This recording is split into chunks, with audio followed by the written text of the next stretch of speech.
And then he was like, "Okyakusama, komarimasu yo." And I was like, "Huh?" I was like, "I'm sorry, I don't speak Japanese." I'm like, Hey, what's up, guys? Welcome back to the KoreKara podcast. So, we got a special guest lined up for you today with Quade. So, hope you guys enjoyed this so far along with our video, right, Eric? Yeah, if you guys are enjoying the video. But yeah, so like Quade, he's pretty hard to get a hold of, but you guys might know him from Matt's Discord, and I think he's appeared on some live streams with Matt a couple of times. But we're really glad to have gotten a hold of him and hear about his experience AJATTing for 8 years or so. And he also studied abroad in Okinawa, which is like a really unique experience. And also like he's wearing a mask in the podcast because he doesn't want to do a face reveal just yet. But yeah, just a heads up as to why he's wearing a mask. But yeah, hope you guys enjoyed the podcast. We'll see you at the end. All right, Quade, can you give us a quick background of who you are and where you're at today? okay, I'm Quade. I've technically been AJATting for like 8 years, but it's like a little complicated. I was on and off for a while. Yeah, I was in math community for a while. I haven't really been there since, but yeah, I've just been learning Japanese for a long time, and it's been fun for me. I don't know. What do people know me for? I have like no idea. I don't think anybody knows me for anything. I think people who are like part of like they were following Matt from a long time ago. They probably seen you a couple times. Oh yeah, I was also on Matt's live stream like a couple times. Yeah, I because I remember why, I was in one of the live streams and I asked you a question like right before I studied abroad. Like Oh, you what did? do you think? Yeah, I said like because like Matt at that time he was saying how like you should never output unless you're already fluent in your head. Like stuff like that. I probably And said then- something like, "Who cares? It's not a big deal." Or Yeah. something. I asked you like, oh, I'm gonna study abroad with the host family. What should I do? And then you're like, yeah, just like ignore everything he said. Just go and have fun. And then Yeah, I'm like, I still that's believe a that. good- I still believe that. Yeah, that's a good. Yeah, I'm glad I listened to that. That's good. Yeah, Quade, you're the single reason Eric had a good time on his study abroad. So we love to have you on the Yeah. podcast. Wait, how long was the study Set him abroad? up for Like, success. was it like 6 months or something? I don't remember. I vaguely remember this now that you mention it. I studied for like 6 months. I studied abroad That's for cool. like 6 months with the host family. Oh, right on. I remember you studied abroad in Okinawa, right? Yeah. Yeah. So how long ago was that? I got there in, like, what was it, like fall 2018 and left in like fall 2019. So it was like a year. I've been gone for like, I don't know, almost 2 years or something. I'm not really sure. Yeah, it was a while ago. I see. And I guess now kind of getting more of a background into how you really got into Japan here, Quade. Oh, How did this happen? I mean, you've been in the AJATT community for quite a while. You've been to Japan, but what was the beginning itself? you know what's really funny? I actually like remember the exact moment that like the flip like switch flipped. Yeah, The like, switch flip. yeah, like I don't know. I was like I'd like just graduated high school. I was like 18, and like I had a lot of stuff to do in high school. Like I was really busy, and then like all of a sudden I was just like going to community college in like my crappy town, and I had like nothing to do like at all pretty much, and so I would just like play video games all the time, and like I don't know. I was just like I had this really weird like moment of clarity where I was like, man, I'm just gonna like sit here and like play video games all the time, and then like just kind of like do my schoolwork and like that's it. And then like I was playing a Paper Mario on Nintendo 64, and I was like, I just thought about it. I was like, this game is like in Japanese. Like maybe I could like still play video games and like turn it into like a productive thing. Like if I study Japanese on the side and then like use this as like the testing grounds. And that was basically it. And then after that, I of course I looked up like how to study Japanese and stuff, and I found AJATT pretty quickly. And then from there, it was just like this on and off cycle where I'd go really hard for a while, and then I'd like other life stuff would happen, I'd kind of ease off. Then I go really hard for a while, and then ease off, and yeah, that's basically it. Was it just pure AJAT or did you also take classes? I didn't take classes until like way later. But I see. yeah, it was just like It was AJATT, but it was also I was in a lot of like Discord communities where like we had our own stuff. I would join like a lot of reading groups, and I had like I sort of took classes. I had this guy who was kind of my mentor for a while. He was really cool. But it wasn't like the Japanese normal guy or someone was, No, who no, was it was just someone who was like really, really good. He sort of had like an AJATT approach too. So it wasn't like school classes. It was like AJATT apprenticeship or something. I don't know.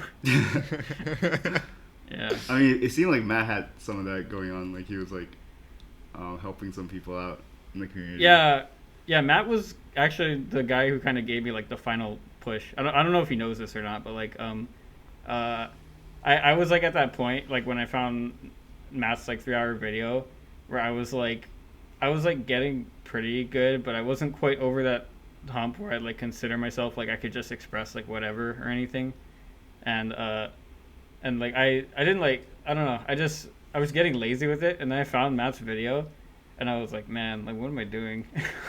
Like and then so after that I got like really really hardcore, like the most hardcore I'd ever been in the entire like saga. This was like maybe 4 or 5 years in or something, and then right after that hardcore phase is when I went to Japan. But how would you describe that hardcore phase? Were you doing a lot of Anki? Oh, no, I never really did Anki except for in the beginning. The really hardcore phase was just like I had never gone like full like all the time. I kind of knew like the concept of like you get what you put in, like if you put in more hours you're gonna get better results. But I didn't really have the goal of like becoming like completely fluent or even like going to Japan or anything. And so like what do you call it? I just sat down and I just like decided like I'm gonna just do it literally all the time. And so I did like a little bit of Anki, I guess, but I also just like watch anime. Like I had like so much time because I was like in college, and I just watched like tons of anime, tons of shows, read like a lot of light novels. Like I had the whole earphone thing going on where I had the one earphone, and I would like I had long hair kind of like this at the time, and so like nobody could see. I would like listen to it in class, like the whole class, like one ear in, like in the car, on the bus, just like just everywhere. Did you listen to a podcast, or was it like anime that you ripped out? No, it was anime that I ripped out. And then it was I don't think I'm ever gonna put any effort into anything like that ever again. That was probably the last time. That was like a lot. But that was like right before you were going to go to study abroad, right? Yeah, that was right before. Yeah. So did that like motivate you, like more to study? No, the study abroad thing happened. This was when I started the class, so I didn't really have anything to do, and I needed credits.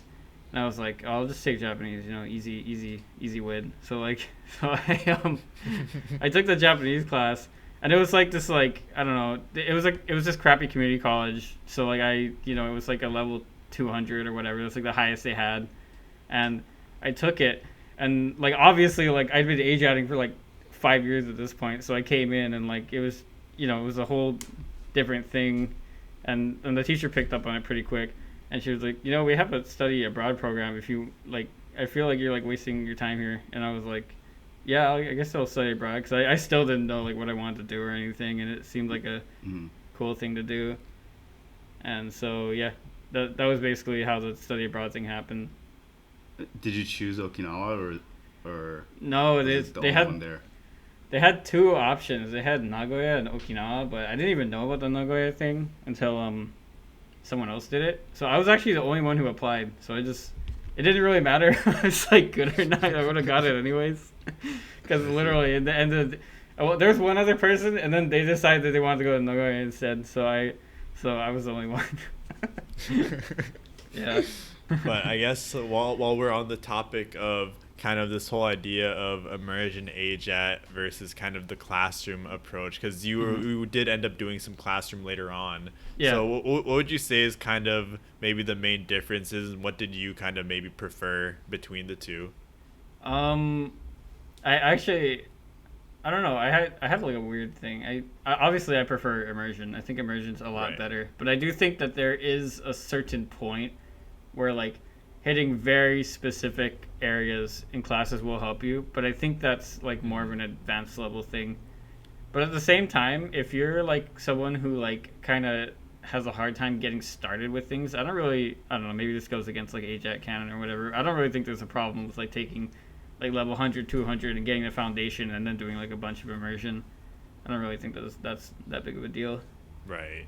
And I guess like now kind of like we kind of said like, yeah, the saga, I guess we've referred to this as on many times on our podcast as arcs at this point. Like, yeah.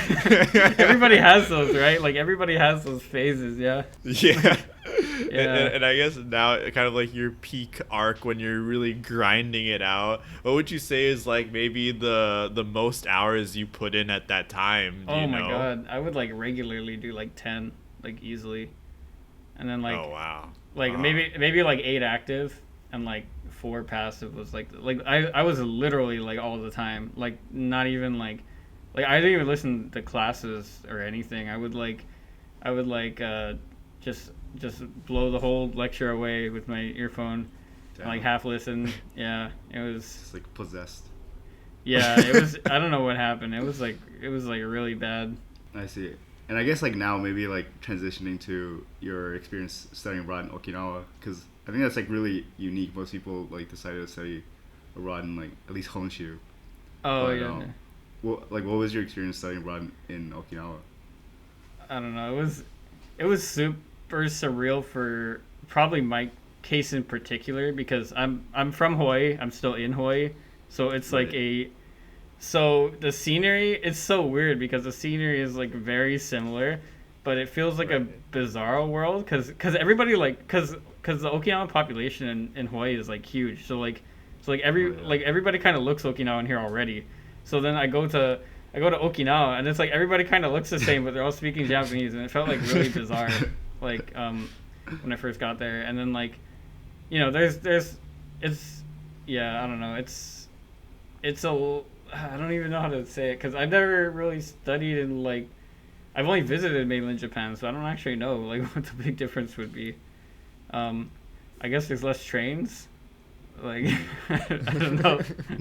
There's less trains, and I felt like people were very like a lot more forthcoming, and like, but at the same time it was like college, right? Like everybody's kind of you know, going crazy, and like also there was like a lot of students from like all over Japan, not just like Okinawa.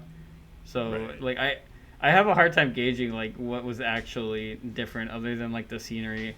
But man, snorkeling in Okinawa is great. That's all I can say. Snorkeling in Okinawa is a lot better than snorkeling in Hawaii. Just FYI. You got the expert opinion right here on the podcast. Yeah, you love to hear it. Yeah, the waves are calmer. It's the weather, dude. Yeah. Actually, here's a funny story. So Okinawa has a lot of typhoons, like way more than Hawaii. Like and like, man, I got there. And like literally the day we got there, they were like, "Yeah, you know, we'd like to like have you do all your bank stuff, but there's a typhoon coming, so you guys gotta you know, just like hunker down." So I was like getting all my stuff ready in like a hurry because we weren't gonna be able to go outside. It was gonna be like a big one. I have a video. Wow. Oh, I deleted my Twitter. Oh no, I had a really good video of it. It was crazy. It was like I'd never seen one like that, and like but it sucked because like I didn't have like any, like the electricity went out and all I had was like cup ramen and like stuff, so like I just kind of like I just ate like a soggy cold cup ramen and I was like watching all this stuff blow around, but like man, it was like it's just really funny. Like literally the day after I came, there was like this huge like typhoon, like you couldn't even go outside, and then like, but like I don't know. So there's a lot of, it's really sunny, but then it's also like really rainy, and it gets kind of cold actually. It's like surprisingly, but not that cold. I don't know. It was different than I expected actually on that front. A lot less. Oh. It's either very sunny or very rainy. Was like the vibe I got from Okinawa. Yeah. what a welcoming present. I know. Japan. That was, man, that was wacky. They really had to do you like that. It was fun though. It's fun to think back. There's on this it. like random thing I heard about Okinawa that I'm not sure if it's true or not. That people who drive in Okinawa, they just ignore all the red lights, like shingo. People drive kind of crazy, man. That was another surprising thing. Like people drive a lot there. There's like less, unless you live like sort of in the college area and like in Naha, chances are you drive. And like, Right, man, right. I don't know. People just kind of do whatever. It's crazy. Like the freeways there, like felt like, I don't know if it's just me. It felt like I was in like California sometimes. Like the traffic is like really, really, really bad, and like people just like squeeze into these like little tight spaces and like. But I don't know if everybody ignores red lights, but I do know that when my friends would like drive me around, I'd be kind of freaked out sometimes. And on top of that, they're always like, you don't have to wear your seatbelt if you're in the back seat, because I guess it's not the law there. But like, man, I always, dude, every time I didn't trust anyone. Oh, this other exchange student got in an accident too, like 2 months in, and he broke his leg and his jaw, and he was like all screwed up. Like he was they had driving? to move him to the first floor. No, he was on a moped. Yeah. Oh. Yeah. Oh no. Yeah. I felt a little. The roads were a little scary there. Not gonna lie. Like, it was a little. Apparently, like I heard in Japan, it's super safe to drive a moped, but maybe that Really? only applies to like Honshu. I don't know. I wouldn't. A lot of people drive mopeds in Okinawa, but I wouldn't do it. That was too freaky. Well, I guess it depends where you are. Like in the area that we lived in, it was okay, but like driving into town with the moped, that would freak me out. I don't know. Yeah. I mean, I'm in Taiwan, and Taiwan has like the highest density of mopeds. Oh, you in, probably like, the country. you probably have a higher tolerance for that then. Yeah. Like you probably have a higher tolerance for like people like sweeping in and out and like doing crazy stuff. Yeah, like it's pretty. Yeah, it's a Yeah. lot. It's very hectic. Yeah, all the Taiwanese students had mopeds. Actually, like most of the students were Taiwanese. I'd say like 3/4 of them, the Oh, wow. exchange students. Yeah, because I guess Taiwan's it's like only really like close to a Okinawa.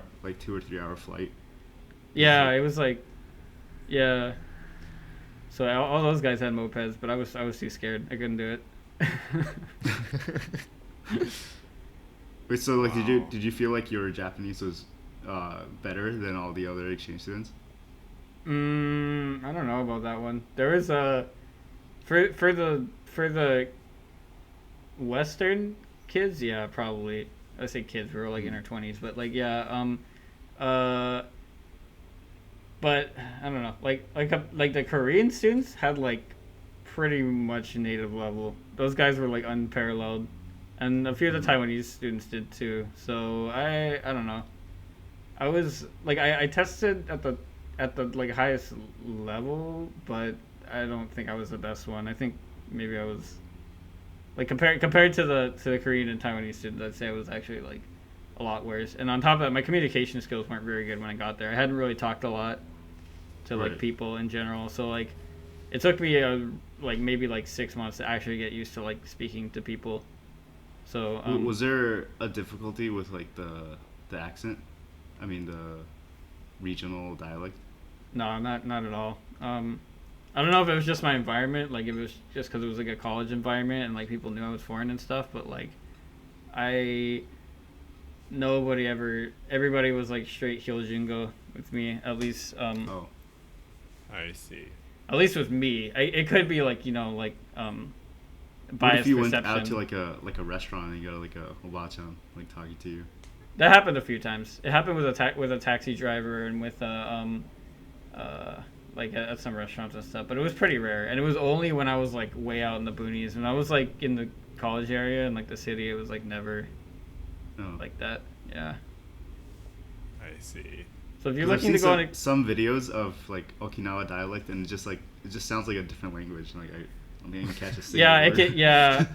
I think a lot of Okinawan people don't understand it either, though. To be honest, that was like the vibe I got.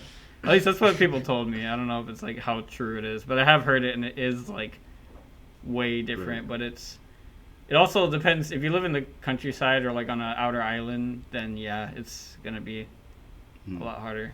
But you joined a band, right? I think you said that. Oh my god, you guys! Oh, you guys know a lot about me. Yeah, yeah. I was in two bands.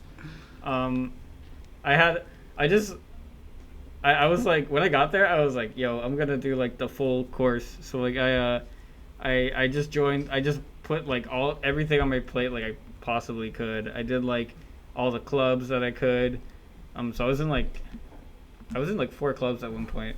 Yeah, I had to quit one of them because it was like too much. But I was in 2 different like keongu type things. Like one was for metal and one was just for like rock. And then I was in shodobu, but that was like I didn't actually do any shodo like at all. Like literally, like we there was like it was like that. It's like the literature club, you know. It's like you go in there and everybody's just like playing games and stuff. Like it was like one of those things. Right. I mean, I think bands, a lot of the clubs are like that. Yeah, but the band clubs were like super serious. Like they were like No. yeah, like you would like you know get in like sign up on the thing and like get into your band and like they'd have shows like once a month and you had to practice and you had to like go, and not only that, but you had like other responsibilities, like you had to do lights or you had to like help organize or you had to you know, like I don't know, like paperwork and stuff, like just like there was like a lot of other stuff on top of the actual band stuff. The metal club wasn't like that at all. They would just say like, hey, let's rent out like this room in the school, and then they just rent out the room and then we just play and we just like get really drunk and like yell at each other. But like like Yeah, but, like I mean, the other I joined the guitar club at my Oh, yeah? college, and then like Was it kinda nobody like played that? guitar. Like Oh really? yeah, like most of Oh. the people were playing guitar for the first time, and then they like begged me to teach them guitar, and then I have to like man. teach like 10 people at once. Like, all right, this is the D chord. No, these guys are all super serious already. Mostly everybody in the club had been like playing music for a long time, and they were like a lot better than me. So it was like actually really hard to like keep up with them. So what did you play? I played drums. And you already like knew how to play drums already? Yeah, that's a whole other can of worms. But at that point, I'd been playing for like 10 years. Like, Oh wow. yeah.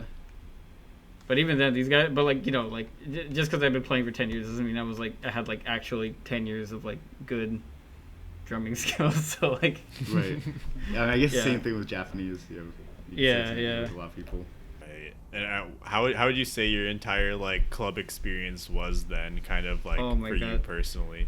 dude, the easiest. Oh man, it was because I had clubs in you know back home, like in you know like college and stuff. It was a completely Yeah. different thing. It was so much more social.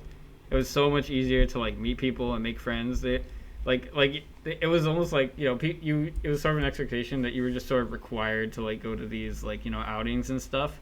And man, they were like Right. so much fun. We'd have like barbecues and like we'd go out drinking and like there's like so many bars around the college too. So we'd go to one, then we'd like go to another, and then we'd like go to someone's house and like we'd like still be drinking. It was lit. Lit was like the only way I could describe it. Just like every club was like this. Every club that I joined was just like you just like work hard, play hard. Except for Shodogu, the only literally we'd like go to the room, we'd play games, and then we'd go out drinking, and that was like the whole club. the work none play hard. Yeah, the work not play hard. Yeah. The clubs are so much fun. Oh man, I miss it so much. When I did one more year of college when I came back to Hawaii, and like Right. man, it was like it just felt so boring. Like nobody did anything. People just like kind of went to school and then like went home. Like even if you were in a club, it was like you just didn't do much. You know, you just did the club thing and you went home. It was like so Oh, different. no. Yeah. You got to experience the good stuff. Yeah, I still talk to a lot of people that I was in the clubs with too, like to this day. So it was a Oh, lot of fun. nice. Yeah. So then you ended up making a lot of Japanese friends once you did kind of go to Japan and get into those clubs. Yeah, definitely. Yeah. I see. And I guess like how were those kind of experiences, being able to like talk with them? Were they able to help you improve your Japanese just by conversating? Oh yeah, for sure. Yeah, it was I was really bad at speaking for the first few months, like because I just hadn't, you know, had any practice, and then I got a lot of practice, and it's just a muscle memory, you know. And Right. also you just talk about a lot of the same things like over and over with different people, so you just get like used to talking about certain things. It was still like, I think when I left Okinawa, it was still like if certain subjects would come up, I'd sort of like, you know, I'd lose it a little bit, you know, like I'd still like, you know, choke. But if it was like the basic stuff, like yeah, it helped a lot, definitely. I see. I mean, you mentioned that you talked about the same things to multiple people. Is there something that's funny that just always come up no matter where you were? Dude, people, I don't know what it was. I would get asked if I knew what like shoyu was like a lot. I don't know why. Like I have like no idea like where this like, I don't know. I couldn't tell if like people actually genuinely believe that like we don't have shoyu here and we don't like eat it, or sorry, whatever, like put it on stuff, or like, especially or, like, in Hawaii. Yeah, no, it's like that's like one of the main like things here. So like I was like, I mean, I would react nicely and be like, oh yeah, you know, I eat it all the time and like poke and stuff, but like, yeah, I couldn't tell if that was just like a conversation piece or that was if people like genuinely believe that. We really run out of topics. Hey, do you know what I felt like it was like depending on the person, it was like either or probably, but yeah, that was one that was pretty funny. Also my favorite one was also like you don't look like you're from Hawaii. That was another pretty funny one. I like a lot. But I get that here too, so it's not really but, yeah.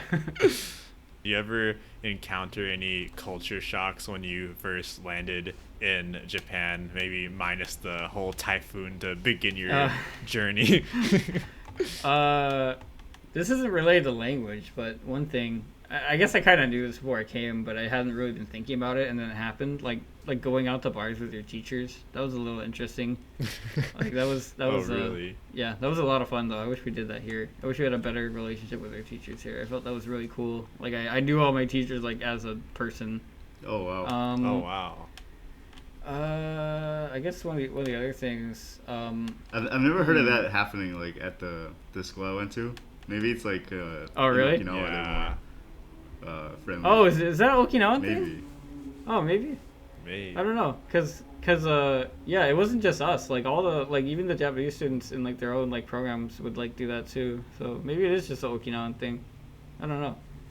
But what was one of the other things? There's like, I think one of the other things that surprised me, like I had this like really because I'd like mostly listened to like Japanese media and like AJATT dudes and like, you know, all that stuff. I had this maybe like preconceived notion of like how like maybe Japanese culture was and how like people behaved and stuff. And right. A lot of times people like, you know, because people are people, right? Everybody is different. People would like go against those expectations a lot. Like I remember one time there's this guy in the in that like in the very super serious Keonbu. He was like 19. He was like I was like 23, and like so he was like way younger than me, but he was kind of, I don't want to say he was a jerk. Like he wasn't a jerk to me, but like he was really like a rough guy, you know. He was very like forthcoming with like everything. And I remember one time I got put on light duty all of a sudden because someone had to go do something like during a show, and I didn't know how to do the lights like at all. I had like no idea what I was doing, and I could tell like when I was doing it, I was like, ooh, this is not good. I'm screwing this up. I'm like ruining it for everyone. Oh my god, I was like getting like super nervous because I was just doing a really really bad job, and then the 19-year-old kid he just came up to me. He was like, "Okay, what do I gotta?" And he like goes up and he just like starts doing it, and I was like, "Whoa, dude!"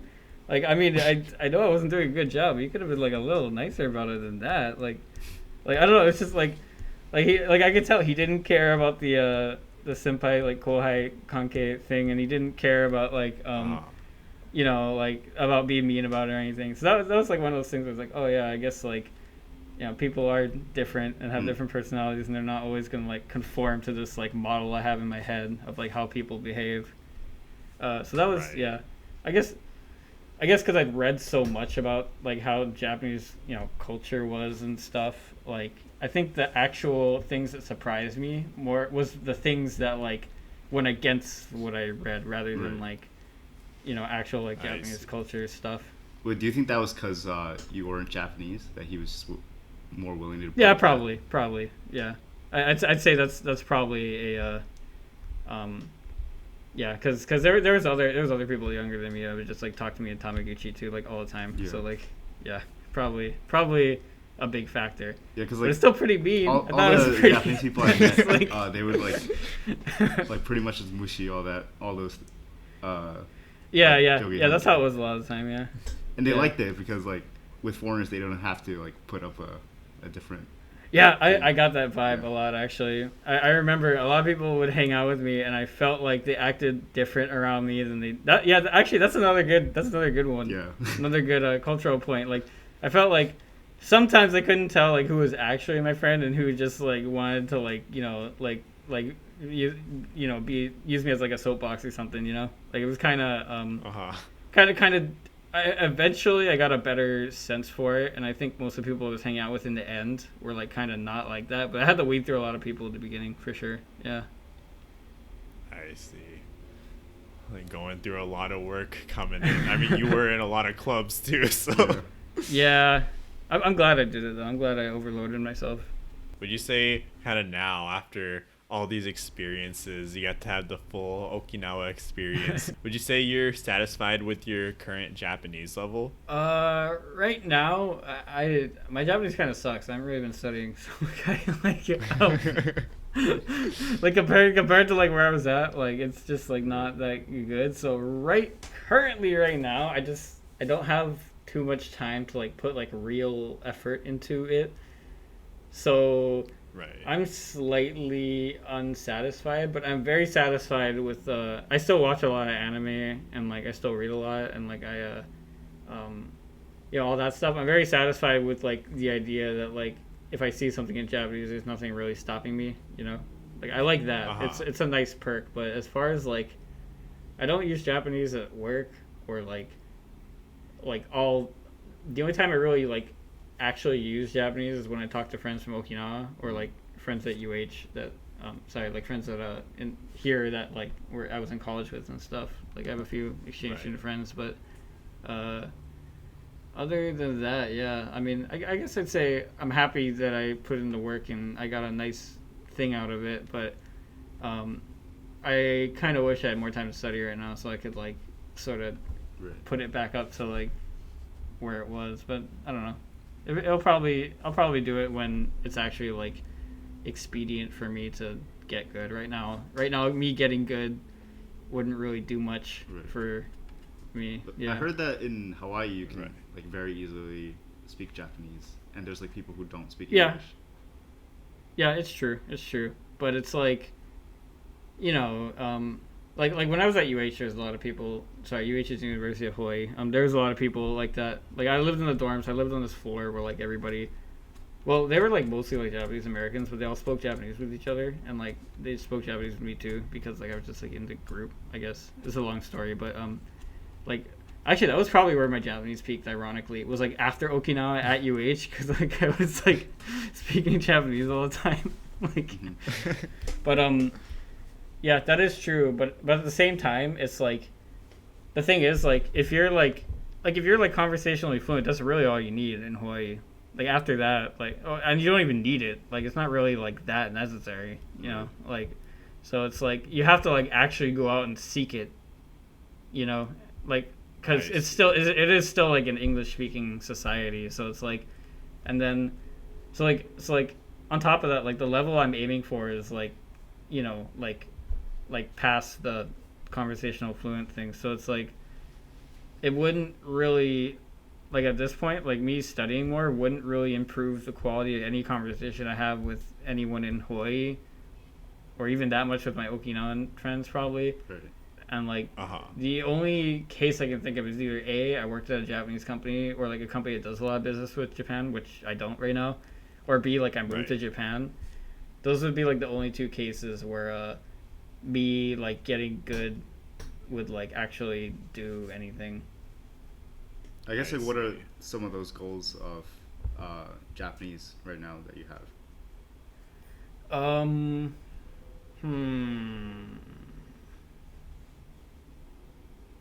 Probably, the problem is I don't really have any. So that's kind of why I'm not like like I guess if I had to like pick, it would probably be like better like in-depth conversation like over like over things like I don't know, like politics or something, but that's all just like all you really have to do that is like read a ton of politics articles and then like talk to a few people and then like you get pretty good at it. So like I don't know, like probably more like filling in gaps of things like maybe someone would have learned in childhood, like names of I don't know, like dinosaurs and stuff that like I'll just never really come across unless I just like like brute force it.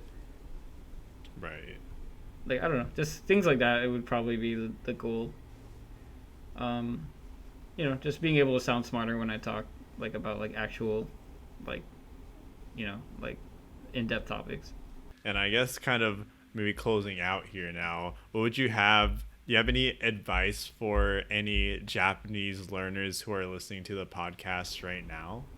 The best method to like actually learning is to just like stick to things. So like there's gonna be a lot of people from like a lot of different directions like telling you like oh like you're like don't let people gatekeep, I guess is what I'm trying to say.